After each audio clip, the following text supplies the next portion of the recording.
Jerome Powell's being sued, and I'm going to tell you by who and why. And yes, the details will make you definitely angry in this episode of Crypto News in a Flash. So VeChain partners with Franklin Templeton, and I know a lot of VeChain fans out there are happy about this. CryptoQuant CEO Ki-Young Ju asserts publicly that Bitcoin cycle theory is dead. So the 4-year cycle of the up and down format that crypto has seen based on Bitcoin's halving cycles is officially over, according to Ki-Young Ju, admitting that his whale-based predictions have failed. He said that institutional adoption is much bigger than he originally thought, stating that we are currently in a new cycle where old long-term whales are selling not to retail, but to new long-term whales. He regrets ignoring this shift with his bull cycle is over claim, apologizing to everyone whose financial investments were impacted by his bad forecasts. It's amazing how many times I've tried telling people this, that this is just the beginning, and I've been argued with left and right that I have no clue what I'm talking about and that the bull run's over. Well, the bull run was clearly not over,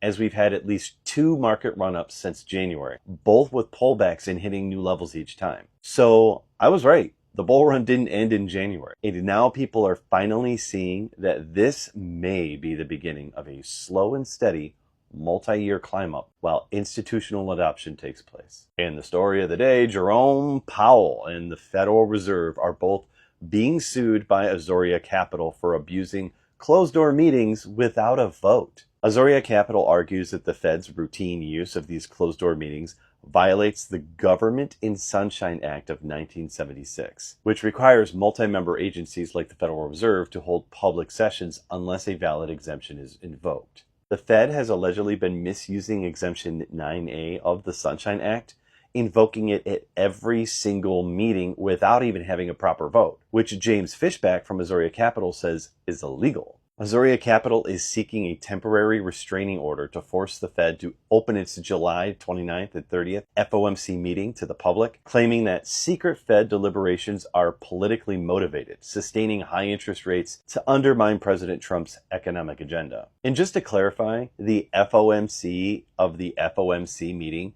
literally means Federal Open Market Committee, and they only meet 8 times a year. This next meeting would be their 4th of this year. And all 3 meetings prior, they invoked to be closed-door meetings without a vote. And just to update, I was even wrong. They've already had 4 closed-door meetings this year, so this would be their 5th.